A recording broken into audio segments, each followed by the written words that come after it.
1-to-1 ஆன்மீக நேயர்களுக்கு வணக்கம். நம்ம சேனலில் தொடர்ந்து ஜோதிடம் தொடர்பான சுவையான விழிப்புணர்வு நிகழ்ச்சிகளை நம்ம பார்த்துட்டு வரோம். அதில் இன்னைக்கு குறிப்பாக ராகு மற்ற கிரகங்களோடு சேரும்போதோ பார்க்கும்போதோ நம்முடைய வாழ்க்கையில் என்ன மாதிரியான பலனை உண்டு பண்ணும் அப்படின்றத பற்றி தான் பார்க்க போகிறோம். இது குறித்து மூத்த பத்திரிகையாளரும் ஜோதிட ஆய்வாளருமான திரு ராஜேந்திரன் அவர்களிடம் பேசலாம். வணக்கம் சார். வணக்கம்மா.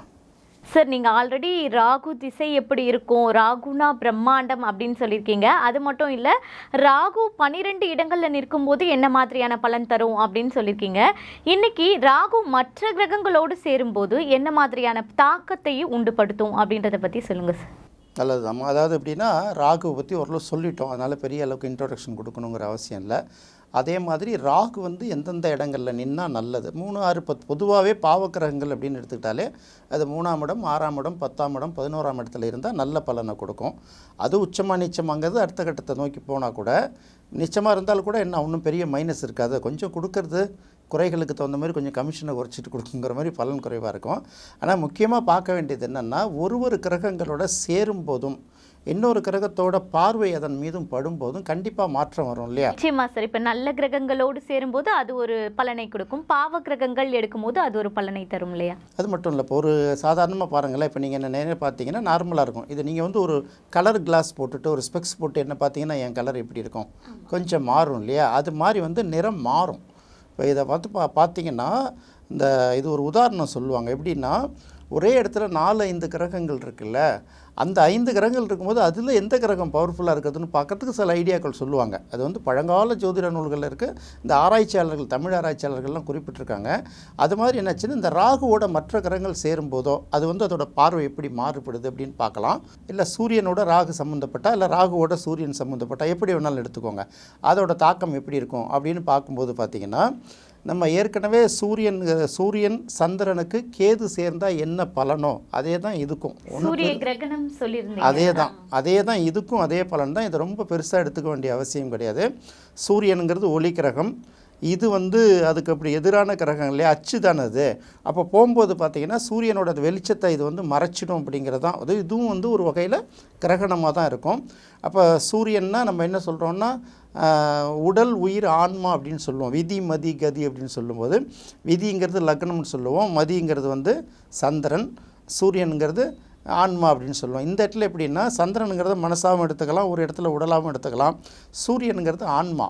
அப்போ ஆன்மா ஒரு அரசனுக்கிட்ட பக்கத்தில் அவனே அச்சப்படுத்துகிற அளவுக்கோ, இல்லை அவன் அருவருப்படைகிற அளவுக்கோ பக்கத்தில் ஒருத்தவங்க இருந்தால் அவங்களால எப்படி சுயமாக இது பண்ண முடியும், செயல்பட முடியும் அப்படின்னு ஒரு கேள்வி வருது இல்லையா? அது மாதிரி தான் சூரியன் பக்கத்தில் ராகு சேர்ந்துச்சுன்னா, சூரியனோட சம்மந்தப்படும் போது ராகுவுக்கு பெரிய மைனஸ் கிடையாது. ஆனால் சூரியனுக்கு சேதாரம். சூரியனுக்கு என்ன சேதாரம்னா, சூரியன் முழுமையாக இயங்க முடியாது, ஒரு வெளிச்சத்தை தடையும். அப்போது செயல்பாடு குறைக்கும். கிரகணம்ங்கிறதே நம்ம ஏற்கனவே இந்த இதிலே சொல்லியிருக்கோம், கேதுவோட சம்மந்தப்படும் போதே சொல்லியிருக்கோம். பாம்பு முழுங்கிடுச்சுங்கிற மாதிரி, பாம்பு வாயில் மாட்டிக்கிட்டு தவக்கில் வெளியில் வர முடியுமா? அது மாதிரி சூரியனோட வெளிச்சம் மறைக்கப்படும், அதோட முழுமையாக இயங்க முடியாது. அப்போது ஒரு ஜாதகருடைய பார்த்திங்கன்னா, உங்கள் லக்னத்திலேருந்து எத்தனாம் இடத்துல சூரியன் இருக்குது, எந்த இடத்துக்கு உரிய கிரகம் சூரியன், அதோடு பார்க்கும்போது பார்த்திங்கன்னா அந்த பாவங்கள் பாதிக்கப்படும், அது சம்பந்தப்பட்ட காரகத்துவங்கள் பாதிக்கப்படும். இது ஒரு வகையில் கிரகண தோஷம் அப்படின்னு எடுத்துக்கலாம். அடுத்து சந்திரனோட ராகு சம்பந்தப்பட்டால் அதுவும் இதே தான், வேற ஒரு நிலவரமும் கிடையாது. இதில் என்னன்னா கொஞ்சம் ஒரு சின்ன மாற்றம் இருக்குது. எப்படின்னா, பொதுவாக சந்திரன் எந்த கிரகத்தோடு சேர்ந்தாலும் அதுக்கு பவர் அதிகம், பலம் அதிகம் அப்படின்னு சொல்லுவாங்க. அப்போ ஒரு இடத்துல ராகுவும் பலம் பெறுது, சில இடங்களில் சந்திரனும் பலம் பெறுது. ஒரு வகையில் பார்த்திங்கன்னா இதுவும் ஒரு வகையில் கிரகணமாக இருந்தால் கூட சில நேரங்களில் இது யோகமாகவும் வேலை செய்ய ஆரம்பிச்சிது. ஏன்னா சந்திரனுக்கு அந்த மாதிரி ஒரு பவர். யாருக்குமே அவங்க தாய் கூட இருக்கிறப்போ ஒரு பவர் தானே.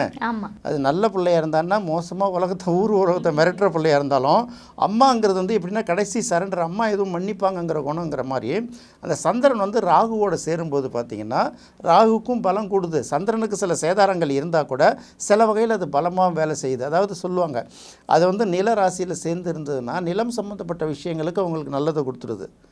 அதே மாதிரி என்னென்ன நெருப்பு சம்மந்தப்பட்ட விஷயங்கன்னா, நெருப்புன்னா என்ன, நெருப்பு வச்சுட்டு என்ன பண்ண போகிறாங்கன்னு நினைக்கக்கூடாது.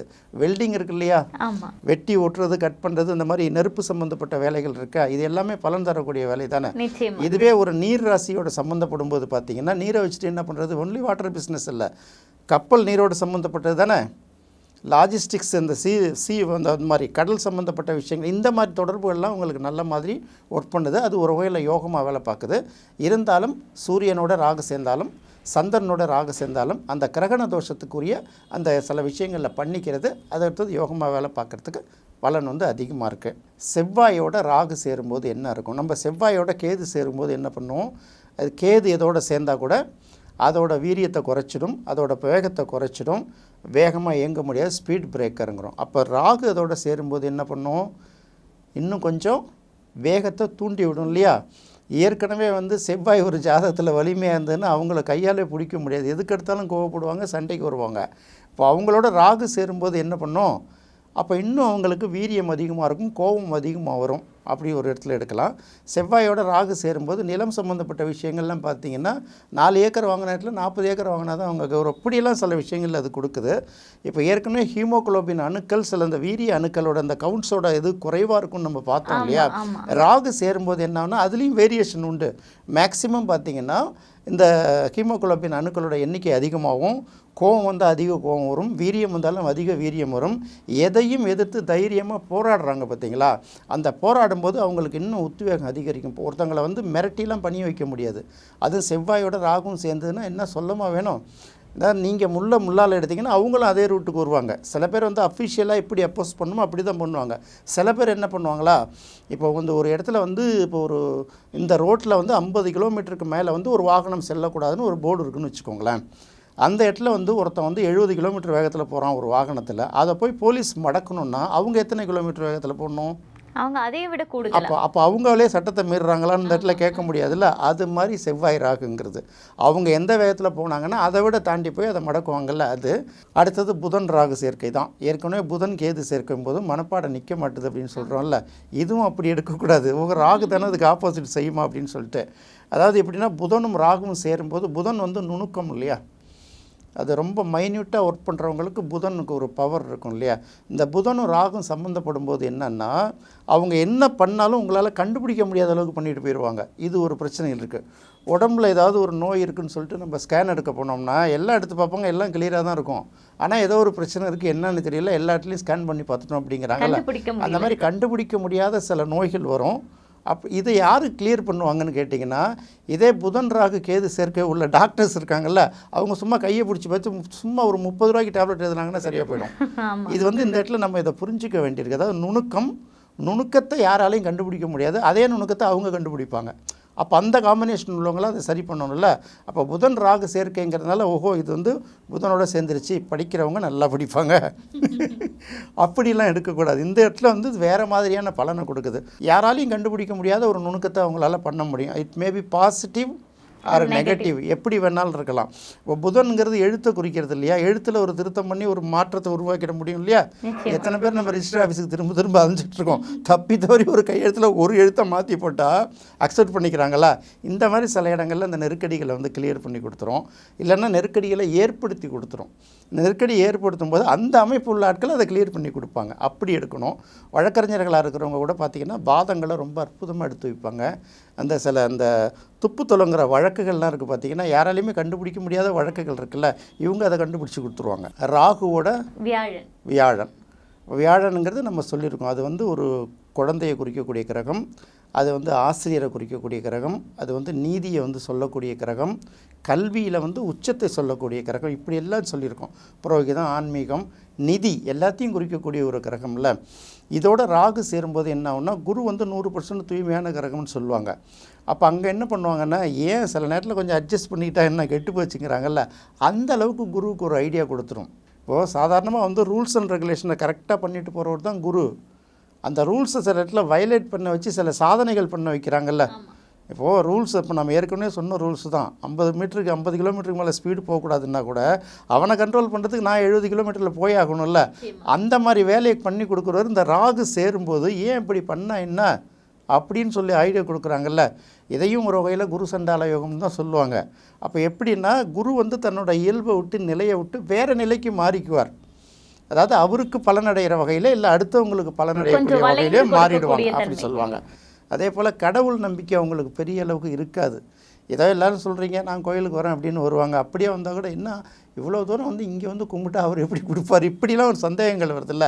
அந்த மாதிரி சிந்தனைகள், அதாவது எது உண்மை எது பொய் அப்படின்னு சொல்லிட்டு அறிந்து அனலைஸ் பண்ணுறதை விட பொய்யை உண்மை மாதிரி நினச்சிக்குவாங்க, உண்மையை பொய்யை மாதிரி நினச்சி பேசாதிக்கிறாங்களே. இதுதான் வந்து அந்த குருவுக்கும் ராகுவும் உள்ள காம்பினேஷனை சில நேரங்களில் தவறாக கொடுத்துரும். அப்படிங்கிறதுனால இது குருவும் ராகுவும் சம்மந்தப்பட்ட இந்த மாதிரி விஷயங்கள். அடுத்தது சுக்கிரன் ராகு. சுக்கிரன்னாலே நம்ம என்ன சொல்லியிருக்கோம், மகிழ்ச்சியை சொல்லியிருக்கோம், இன்பத்தை சொல்லியிருக்கோம், ஒருத்தவங்களுடைய ஈர்ப்பு சக்தி இருக்கும். சுக்கிரனோட ராகு சேர்ந்தால் என்ன ஆகும்னா நிச்சயமாக இதெல்லாம் பல மடங்கு அதிகரிக்கும், வேறு ஒன்றும் இல்லை. அப்போ எல்லாத்துலேயுமே வந்து கரை கண்டவர்களாக தான் இருப்பாங்க. அவங்க உச்சத்து தொடுற வரைக்கும் போவாங்க, அவங்களுக்கான வாய்ப்புகளும் அந்த மாதிரி தான் அமையும். இது வந்து மற்ற கிரகங்களோட பார்வை சேர்க்கை இதை பொறுத்து வந்து கொஞ்சம் மாறுபடும். அப்போ அது வந்து பார்த்திங்கன்னா அவங்க வந்து எப்போதுமே மகிழ்ச்சியாக இருக்கணும். மகிழ்ச்சின்னா சாதாரண மகிழ்ச்சி இல்லை. இப்போ சாதாரணமாக ஒரு ஹோட்டலில் போய் சாப்பிட்றோன்னா ஹோட்டலில் 5 அடுக்கு மாடி 8 அடுக்கு மாடி அந்த 14வது அடுக்கு மாடியில் உட்காந்து சாப்பிட்டா என்னென்னு யோசிக்கிறாங்கல்ல. எங்கே சாப்பிட்டாலும் ஒன்று தான், நமக்கு எதுக்கு காசை வேஸ்ட்டு பண்ணணும்னு சில பேர் நினைப்பாங்க. அவங்க அப்படி இல்லை, அங்கே போய் பார்க்கணும் அப்படிம்பாங்க. ஆமாம், அது வந்து அவங்க என்ன நினைக்கிறாங்களோ அந்த மகிழ்ச்சிக்காக தன்னை அர்ப்பணிச்சுப்பாங்க. அவங்களுக்கு கிடைக்கிற வாய்ப்புகளும் இப்படி தான் அமையும். அதனால் ராகு சுக்கிரன் சேர்றது வந்து மகிழ்ச்சி, அதிக மகிழ்ச்சி, இன்னும் அதிக மகிழ்ச்சி, இதை நோக்கிய பயணமாக இருக்கும். பெண்களால் வந்து ரொம்ப மகிழ்ச்சி அடைவாங்க. ஆணாக பிறந்துட்டா, பெண்ணாக பிறந்துட்டாங்கன்னா ஆண்களால் மகிழ்ச்சி அடைப்பாங்க. அதே மாதிரி அவங்களால இவங்க அவமானமும் படுவாங்க, அதுக்கும் தயாராக இருக்கணும். அதுதான் அந்த காம்பினேஷன் அப்படின்னு எடுக்கலாம். ஓகே, அடுத்தது சனியோட ராகு. ஆமாம், சனிங்கிறது நம்ம என்ன சொல்லியிருக்கோம் ஏற்கனவே வந்து அவர் தான் நீதிமான் அப்படின்னு சொல்லிட்டோம் இல்லையா. அப்போ சனி வந்தோட இது ராகு போய் சேர்ந்ததுன்னா என்ன பண்ணணும், இதுக்கு ராகுங்கிறது கொஞ்சம் குறுக்கு வழி தான், நம்ம அதெல்லாம் இல்லைன்னா சொல்ல முடியாது. அதை எடுத்தோடனே பணக்காரனாகணும் பிரம்மாண்டமான யோசிக்கிறது இல்லையா. அப்போ என்ன பண்ணணும்னா எல்லோரும் 10 ரூபா ஒரு நாளைக்கு வந்து 10 பேரை ஒர்க் பண்ணி இல்லை 10 ப்ராஜெக்டை பண்ணி இவ்வளோ பணம் கிடைக்குதுன்னா ஒரே நாளில் வந்து இதை எப்படி ஓவராக பெருசாக பண்ணுறதுன்னு ஒரு பிளான் பண்ணுறாங்கல்ல. அதுக்காக என்ன பண்ணுவாங்க, இவங்க வந்து சில குறுக்கு வழிகளை தேர்ந்தெடுக்கக்கூடிய சூழ்நிலை வரும். குறுக்கு வழின்னா அந்த இடத்துல சட்டத்துக்கு புறம்பான வழின்னு எடுக்க வேண்டிய அவசியம் கிடையாது. ஏதோ ஒரு வகையில் பெரிய அளவுக்கு பாதிப்பு இல்லாமல் எல்லோரும் வந்து ஒரு மாதம் முயற்சி பண்ணி 1 கோடி ரூபா சம்பாரிச்சாங்கன்னா இவங்க வந்து அதை 3 நாளில் சம்பாதிக்கிறது எப்படின்னு பிளான் பண்ணி சம்பாரிச்சிருவாங்க. அதே மாதிரி இழப்புகள் வரும்போது அந்த மாதிரி இழப்புகளையும் வந்து அவங்க சந்திச்சிடுவாங்க. இந்த பரமபத ஆட்டம்னு சொன்னோம் இல்லையா, அது ஏன்னா இவங்கெல்லாம் இதெல்லாம் பண்ண மாட்டாங்கன்னு நினைப்போம்ல, அவங்கள வச்சு காரியம் சாதிச்சுக்குவாங்க. இவங்கள வச்சு தான் காரியம் முடித்தா நம்ப மாட்டாங்க இல்லையா, அவங்க அது ஒத்துக்க மாட்டாங்களே, உனக்கு என்ன அது நடந்தால் சரி தானே அப்படின்னு நினைக்கிறாங்கல்ல. அது மாதிரி இந்த சனியோட ராகு சேரும்போது இந்த மாதிரி வந்து கொஞ்சம் சில அந்த குறுக்கு வழிகள் அதெல்லாம் போனால் தொழில் ரீதியாக மேலே வந்துடுவாங்க. நிச்சயமா சார், நீங்கள் வந்து நல்ல ஒரு உதாரணத்தோட எல்லாருமே புரிஞ்சிக்கக்கூடிய வகையில் ரொம்ப எளிமையாக வந்து ராகு மற்ற கிரகங்களோடு சேரும்போது என்ன பலனை கொடுக்கும் அப்படின்றத பற்றி ரொம்ப அழகாக சொன்னீங்க சார். நன்றி. நன்றிம்மா. என்ன நேயர்களே, ராகு திசை எப்படி இருக்கும், ராகு 12 இடங்களில் நிற்கும் போது என்ன மாதிரியான பலனை தரும், அது இல்லாமல் ராகு மற்ற கிரகங்களோடு சேரும்போது என்ன மாதிரியான பலனை தரும் அப்படின்றத ரொம்ப சுவையாகவும் தெளிவாகவும் விளக்கமாகவும் பார்த்தோம். மீண்டும் மற்றொரு சுவையான நிகழ்ச்சியில் சந்திக்கலாம். நன்றி, வணக்கம்.